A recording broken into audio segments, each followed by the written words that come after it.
Hello everyone, welcome to study with Shri. देखिए, Uttar Pradesh PCS और RO की प्रीलिम टेस्ट सीरीज चलाई जा रही है 2023 की। यह टेस्ट नंबर आपका 134 है। 133 टेस्ट ऑलरेडी कंप्लीट हो चुका है। प्ले लिस्ट बना रखी है, आप लोग जाकर के देख सकते हैं। देखिए, अगर आप किसी भी स्टेट पीसीएस की प्रिपरेशन कर रहे हैं, जैसे कि BPSC, MPPSC, Jharkhand PCS, Chhattisgarh PCS, Uttarakhand PCS, Himachal Pradesh PCS या फिर आरएस, तो आप मेरे टेस्ट सीरीज को देखिए, आपको काफ़ी फायदा होगा। या किसी वनडे एग्जाम की प्रिपरेशन कर रहे हैं तो भी आप मेरे टेस्ट सीरीज को देखिए, क्योंकि जो भी क्वेश्चंस हैं वो सभी प्रतियोगिता परीक्षाओं के लिए काफ़ी इंपॉर्टेंट है। देखिए, जो लोग फर्स्ट टाइम विजिट कर रहे हैं हमारे चैनल पे, चैनल को सब्सक्राइब कर लें। सब्सक्राइब करने के बाद से बेल आइकन को प्रेस कर लें कि मेरी जब भी वीडियो आए तो आपको नोटिफिकेशन मिल जाए। और आप लोग वीडियो को शेयर नहीं कर रहे हैं और देखना भी बहुत कम कर दिए हैं आप लोग, तो प्लीज़ आप लोग देखा कीजिए और वीडियो को शेयर भी किया कीजिए कि आपके दोस्तों तक भी पहुंचे और आपके दोस्तों को भी फायदा हो। 1-2 दिन में हो सकता है कि पीसीएस का फॉर्म आ जाएगा। ठीक है, तो आप लोग कंटिन्यू रहिए और देखते रहिए। तो स्टार्ट करते हैं। फर्स्ट क्वेश्चन है, गलत युग्म की पहचान कीजिए। अंतःस्राव, पेलियोटोलॉजी, सुजननिकी, यूजेनिक्स, पक्षी, ऑर्निथोलॉजी, वंशागति, जेनेटिक्स। देखिए, इसमें गलत युग्म की पहचान करना है। ठीक है, अंतःस्राव, देखिए इसका अध्ययन जो है कि क्या कहलाता है? पेलियोटोलॉजी नहीं कहलाता है। अंतःस्रावी इसका अध्ययन जो है कि कहलाता है आपका क्या? तो ये कहलाता है एंड्रोक्राइनोलॉजी। ठीक है, अंतःस्रावी ग्रंथियों का अध्ययन क्या कहलाता है? तो ये कहलाता है एंड्रोक्राइनोलॉजी। ठीक है, और ये पेलियोटोलॉजी, ये किसका अध्ययन होता है? तो इसमें जो है कि जीवाश्म का अध्ययन किया जाता है। ठीक है, तो ये आपका गलत है। सुजननिकी, यूजेनिक्स कहलाता है इसका अध्ययन।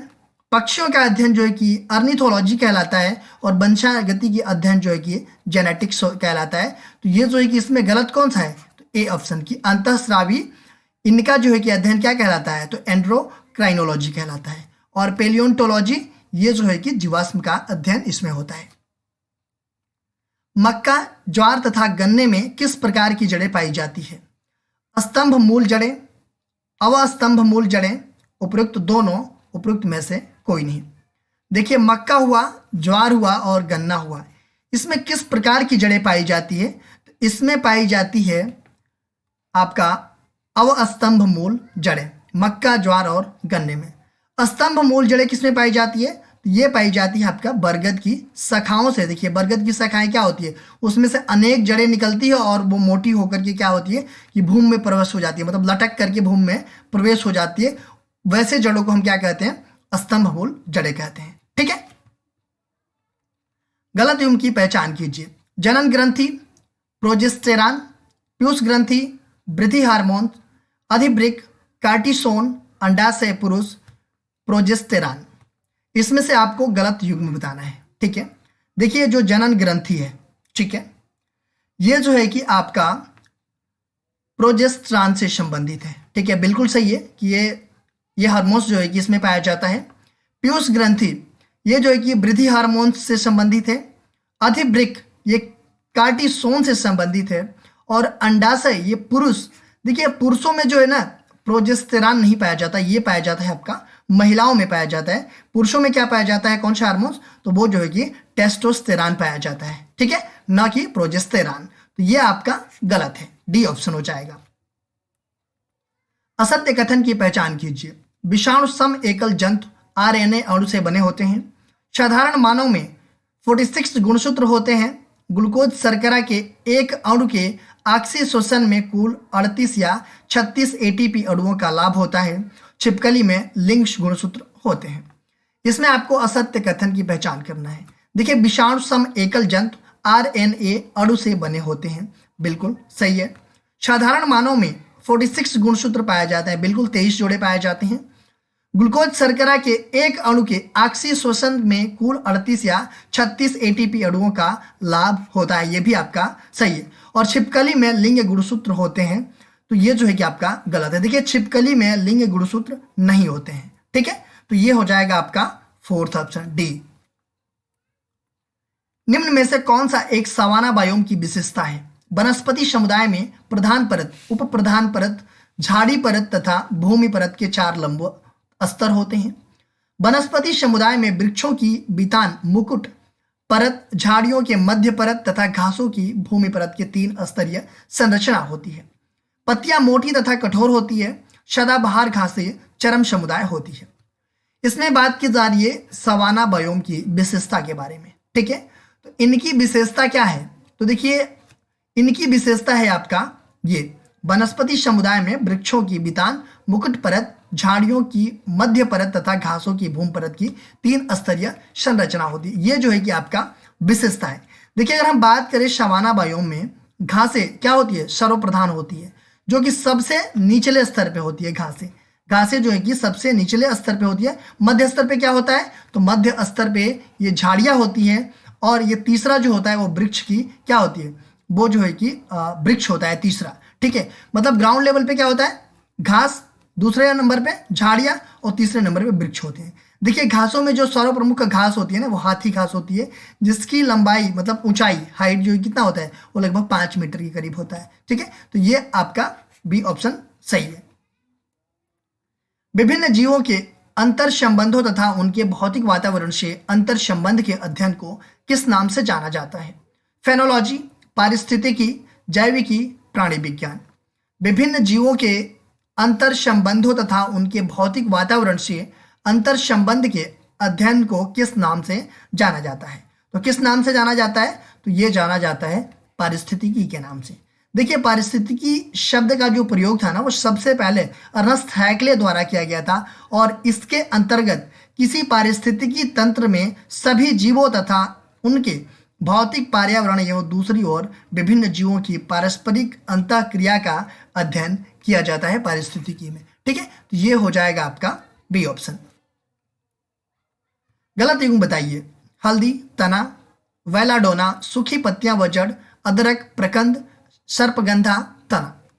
इसमें आपको गलत युग्म बताना है। देखिए, हल्दी जो हम लोग खाते हैं वो क्या है?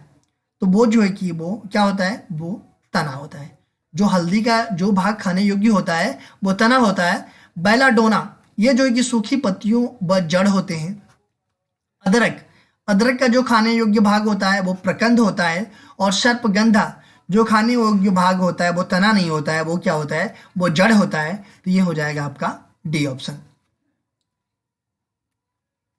कोरोमंडल बंदरगाह के डचों द्वारा निर्यात की प्रमुख वस्तु क्या थी? वस्त्र, नील, मसाले, सोरा।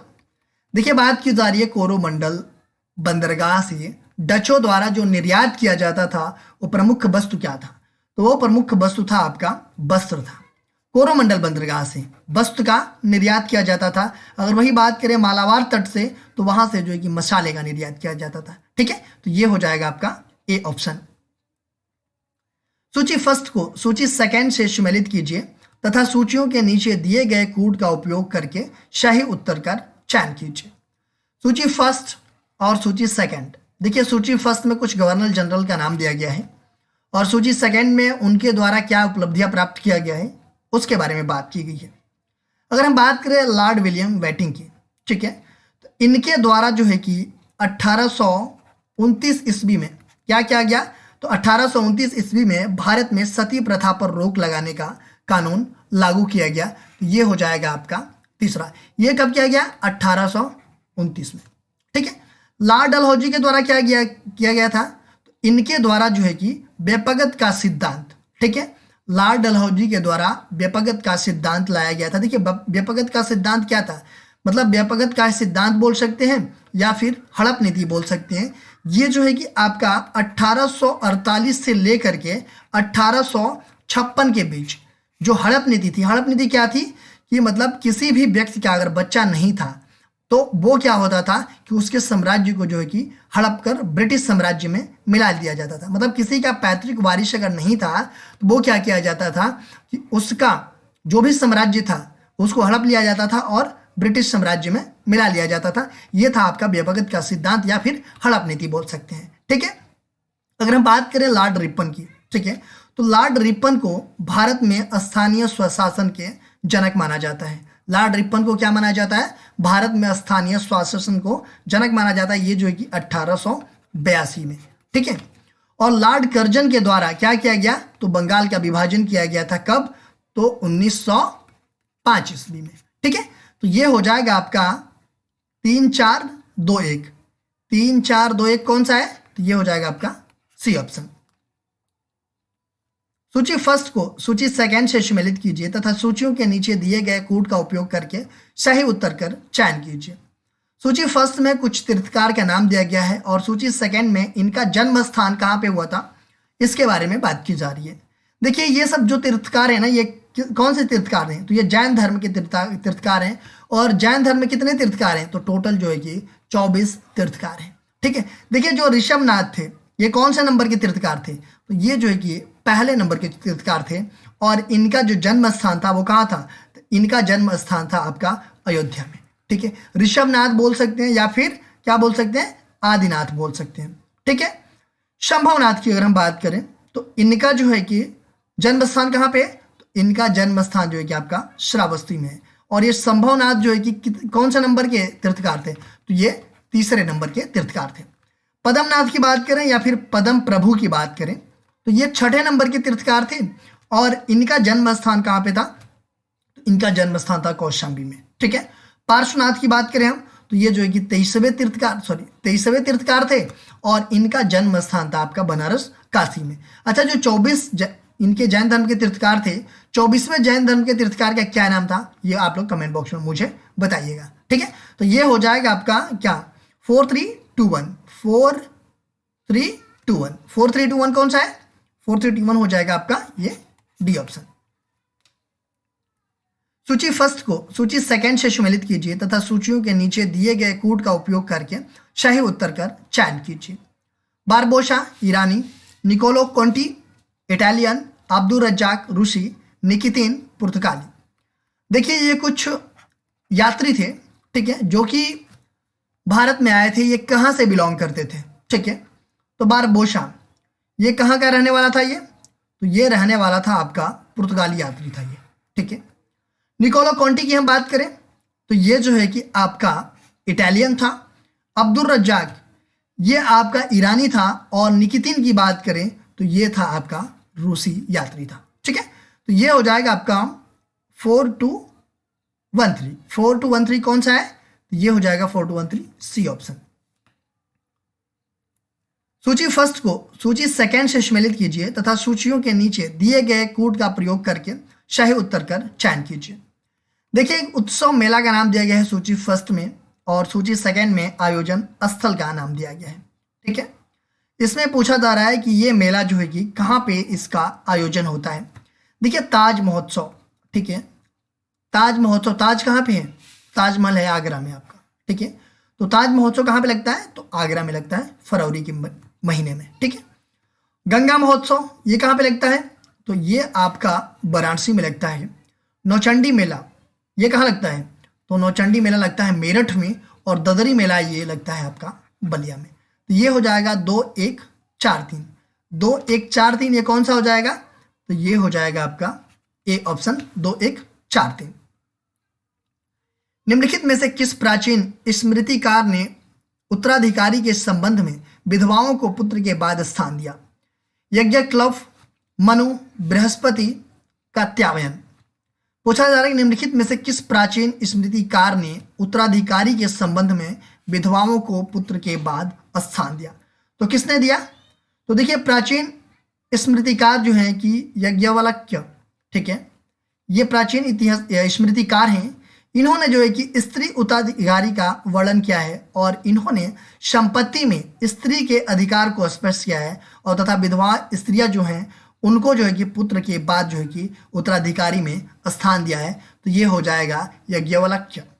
ए ऑप्शन आपका सही है। पट्टडकल के विरूपाक्ष मंदिर का निर्माण किसने करवाया था? बुद्धगुप्त, लोक महादेवी, अंडाल, मिहिर भोज। पूछा जा रहा है कि पट्टडकल के विरूपाक्ष मंदिर जो है इसका निर्माण जो है कि किसके द्वारा करवाया गया था? ठीक है, तो ये करवाया गया था लोक महादेवी के द्वारा। ठीक है, देखिए पट्टडकल ये जो है कि चालुक्य मंदिरों में से सुंदर नमूने मिलते हैं। ठीक है, और यहाँ पर पट्टडकल में ये 10 मतलब मंदिर प्राप्त हुए हैं जिनमें 4 जो है कि उत्तरी नागर के हैं और जो है कि 6 जो है कि द्रविड़ शैली से बने हुए हैं। ठीक है, देखिए पट्टडकल में सभी मंदिरों में से जो विरूपाक्ष का मंदिर है ना, ये जो है कि काफी सुंदर है और आकर्षक भी है। ठीक है, देखिए इसका निर्माण जो है कि विक्रमादित्य द्वितीय की रानी थी कौन, लोक महादेवी, इनके द्वारा जो है कि करवाया गया था। तो ये हो जाएगा आपका बी ऑप्शन। विशेष राज्यों एवं राज्य के दर्जा का गलत युग्म बताइए। मेघालय 1972, मिजोरम 1986 से 1987, उत्तराखंड 2000, मणिपुर 1970। देखिए विशेष राज्यों एवं राज्य का दर्जा का इसमें से गलत युग्म बताना है। देखिए मेघालय को राज्य का दर्जा कब मिला था, तो 1972 में मिला था। ठीक है, बिल्कुल सही है। मिजोरम को 1986 से 87 के बीच मिला था, उत्तराखंड को 2000 में मिला था और मणिपुर को कब मिला था, तो इसको भी 1972 में जो है कि राज्य का दर्जा मिला। देखिए 1972 में 3 राज्यों को दर्जा मिला था, एक तो आपका मणिपुर है, दूसरा आपका मेघालय है और तीसरा आपका त्रिपुरा है।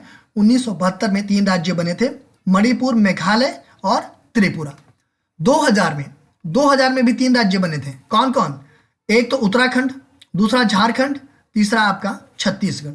2000 में भी 3 राज्यों का गठन हुआ था और 1972 में भी 3 राज्यों का गठन हुआ था। तो इसमें गलत कौन सा है, तो इसमें डी वाला गलत है, क्योंकि मणिपुर का गठन 1970 में नहीं किया गया था, 1972 में किया गया था। निम्नलिखित कथनों पर विचार कीजिए। कम लंबाई की बांसुरी से निम्न आवृत्ति की तरंगें उत्पन्न होती है। ध्वनि शैलों में से केवल अनुदैर्ध्य प्रत्यास्थ तरंगों के रूप में प्रगामी होता है। उपरोक्त कथनों में से कौन से कथन सही है।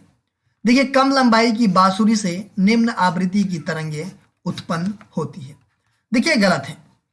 अगर हम इसकी बात करें, ठीक है, तो ये अधिक लंबी बांसुरी से बड़ी तरंगदैर्ध्य वाली ध्वनि तरंगें उत्पन्न होती है। देखिए ऐसा होता है ना कि किसी भी तरंग की आवृत्ति उसके तरंग के क्या होती है, व्युत्क्रमानुपाती होती है।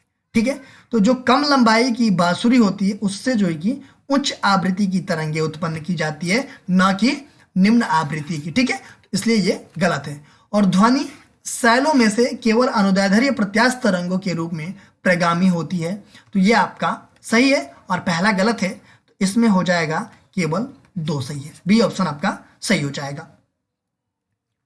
नीचे 2 कथन दिए गए हैं, जिनमें एक को कथन ए तथा दूसरे को कारण आर कहा गया है। कथन ए क्या कह रहा है कि अंतरिक्ष यान पृथ्वी पर उतरते समय कुछ क्षण के लिए भू स्टेशन से रेडियो संपर्क क्या करता है, खो देता है। कारण आर कहा गया कि जब एक अंतरिक्ष यान पृथ्वी के वायुमंडल में प्रवेश करता है तो यान की सतह का ताप बढ़ जाता है, जिसमें उसके चारों ओर क्या हो जाता है, वायु आयनित हो जाती है। ठीक है, देखिए इसमें से पूछा जा रहा है कि सही उत्तर का चयन करना है। देखिए ऐसा होता है कि अंतरिक्ष यान पृथ्वी के वायुमंडल में प्रवेश के दौरान क्या होता है कि वायु के कणों से टकराने के फलस्वरूप उत्पन्न हुए घर्षण से अंतरिक्ष यान की सतह का तापमान क्या हो जाता है, बढ़ जाता है। ठीक है, उसके बाद से क्या होता है कि जिसके उसके चारों ओर की आयु क्या होती है, आयनित हो जाती है और जो रेडियो सिग्नल होते हैं वो जो है कि बाधित हो जाते हैं। इसीलिए जो है कि भू स्टेशन से अंतरिक्ष यान के संपर्क को ये प्रभावित करती है। तो बिल्कुल सही है कि अंतरिक्ष यान पृथ्वी पर उतरते समय कुछ क्षण के लिए क्या होता है, भू स्टेशन से रेडियो संपर्क खो देता है। क्यों, क्योंकि जब एक अंतरिक्ष यान पृथ्वी के वायुमंडल में प्रवेश करता है तो यान की सतह का ताप क्या होता है, बढ़ जाता है, जिसके चारों ओर वायु आयनित हो जाती है और इसी की वजह से जो है कि ये जो है कि इसमें थोड़ा सा बाधा आती है। ठीक है, प्रभावित होता है संपर्क। तो बिल्कुल सही है, पहला भी सही है और दूसरा भी सही है, और जो आर है वो जो है कि ए का सही व्याख्या भी कर रहा है। ठीक है, तो इसमें हो जाएगा आपका कथन ए तथा कारण आर दोनों सही है, तथा कारण जो आर है वो कथन ए का सही व्याख्या भी कर रहा है। ठीक है, सूची फर्स्ट को सूची सेकंड से सम्मिलित कीजिए तथा सूचियों के नीचे दिए गए कोड का उपयोग करके सही उत्तर कर चयन कीजिए। स्वेज नहर, ग्रेट लैक्स तथा सेंट लॉरेंस, पनामा नहर, भूमध्य सागर तथा लाल सागर, सू आइलैंड नहर, प्रशांत और अटलांटिक, मिटेललैंड नहर, उत्तरी सागर तथा यूरोपीय मैदान। देखिए अगर हम बात करें स्वेज नहर की, तो स्वेज नहर जो है कि ग्रेट लैक्स तथा सेंट लॉरेंस ये दिया हुआ है। स्वेज नहर जो है कि किसको किसको जोड़ती है, तो स्वेज नहर जो है कि आपका भूमध्य सागर तथा लाल सागर को जोड़ती है। ठीक है, पनामा नहर ये जो है कि प्रशांत और अटलांटिक महासागर को जोड़ने वाली ये नहर है। सुवैलेंड नहर ये जो है कि आपका ग्रेट लैक्स तथा सेंट लॉरेंस को जोड़ने वाली नहर है। और मिटेललैंड नहर, ये जो कि उत्तरी सागर तथा यूरोपीय मैदान को ये जोड़ने वाली नहर है। तो ये हो जाएगा आपका 2314। 2314 कौन सा है? तो ये बी ऑप्शन हो जाएगा 2314। सूची फर्स्ट को सूची सेकंड से सम्मिलित कीजिए तथा सूचियों के नीचे दिए गए कोड का उपयोग करके सही उत्तर कर चयन कीजिए। सूची फर्स्ट संगम साहित्य दिया गया है। सूची सेकंड जो है कि रचनाकार का नाम दिया गया है। अगर हम बात करें शिल्पाधिकारम के, रचनाकार कौन है? तो शिल्पाधिकारम के रचनाकार जो हैं वो हैं आपके इलंगो अदिगिल हैं। ये दो इलंगो अदिगिल हैं। मणिमेखले के रचनाकार जो है कि शीतलय सतनार हैं और जीवक चिंतामणि इसके जो है कि रचनाकार तिरुनंत कदेवेर हैं और कुरल साहित्य के रचनाकार जो है कि कौन है? तो ये जो है कि तिरुवल्लुवर हैं। ठीक है, तो ये हो जाएगा आपका 2 4 3 1। ये हो जाएगा आपका बी ऑप्शन 2 4 3 1। निम्न जीवों पर विचार कीजिए। मगरमच्छ, मछली, उभयचर व सरीसृप जीव उपरोक्त में से किस किस जीवों में 4 कक्षीय हृदय होते हैं? पूछा जा रहा है कि 4 कक्षीय हृदय किस में होते हैं। देखिए मगरमच्छ में 4 कक्षीय हृदय होते हैं। हाँ, होते हैं 4 कक्षीय हृदय मगरमच्छ में। मछली में जो है कि ये 2 कक्षीय हृदय होते हैं। उभयचर व सरीसृप जीव में इसमें जो है कि 3 कक्षीय हृदय होते हैं। तो यहाँ पूछा जा रहा है कि 4 कक्षीय हृदय किस में होते हैं? तो केवल मगरमच्छ में होते हैं। ये हो जाएगा केवल 1, सी ऑप्शन आपका सही हो जाएगा। देखिए क्वेश्चन पूछा गया था आप लोगों से कि निम्नलिखित में से कौन सी नदी मकर रेखा को 2 बार काटती है? लिम्पोपो, नील, माही और कांगो। मकर रेखा को 2 बार काटने वाली नदी कौन सी है? तो वो है आपका लिम्पोपो नदी। ए ऑप्शन आपका सही। देखिए ये अफ्रीका में, ये दक्षिणी भाग में ये प्रवाहित होती है अफ्रीका की, और ये जो है कि मकर रेखा को 2 बार काटती है। अगर हम बात करें कांगो और जारे नदी की, ठीक है, ये भूमध्य रेखा को 2 बार काटती है, और जो माही नदी है ये जो है कि कर्क रेखा को 2 बार काटती है। ठीक है, आज का क्वेश्चन देख लेते हैं। आज का क्वेश्चन है निम्नलिखित में से किस रोग से पीड़ित व्यक्ति अपनी दृष्टि क्षमता खो देता है? ग्लूकोमा, मोबियाबिंद, जरा दृष्टि दोष, निकट दृष्टि दोष। पूछा जा रहा है कि निम्नलिखित में से किस रोग से पीड़ित व्यक्ति जो है कि अपनी दृष्टि क्षमता खो देता है? इसका आंसर आप लोग कमेंट बॉक्स में मुझे बताइएगा। इसका आंसर मैं नेक्स्ट वीडियो में आप लोगों को बताऊंगा। देखिए आप मेरे चैनल को सब्सक्राइब कर लीजिए। सब्सक्राइब करने के बाद से बेल आइकन को प्रेस कर लीजिए कि मेरी जब भी वीडियो आए तो आपको नोटिफिकेशन मिल जाए। मेरा दूसरा चैनल है श्री जीएस पॉइंट, आप इसको भी सब्सक्राइब कर लीजिए। फेसबुक पे मेरा पेज है स्टडी विद श्री के नाम से, और इंस्टाग्राम पे हमारी आईडी है study with Shri 25 and Shri GS point. और स्टडी विद श्री जो है कि टेलीग्राम का हमारा चैनल है। इन सबका जो है कि लिंक दे रखा है डिस्क्रिप्शन में, वहाँ पे क्लिक करते आप यहाँ पे पहुँच जाएंगे। तो इन सब सारे जगहों से कनेक्ट हो जाइए, क्योंकि इन सब सारे जगहों पे स्टडी से रिलेटेड चीज़ें पोस्ट की जाती है, जिससे आप लोगों को फ़ायदा पहुँच सकता है। दोस्तों वीडियो अच्छी लगती है तो आप लोग एक लाइक कर दिया कीजिए, एक अच्छा सा कमेंट्स कर दिया कीजिए, अपने दोस्तों में शेयर जरूर किया कीजिए। अगर वीडियो अच्छी नहीं लगती है तो आप लोग डिसलाइक कर दिया कीजिए, और कमेंट बॉक्स में मुझे बताइए डिसलाइक क्यों किया। वीडियो देखने के लिए धन्यवाद।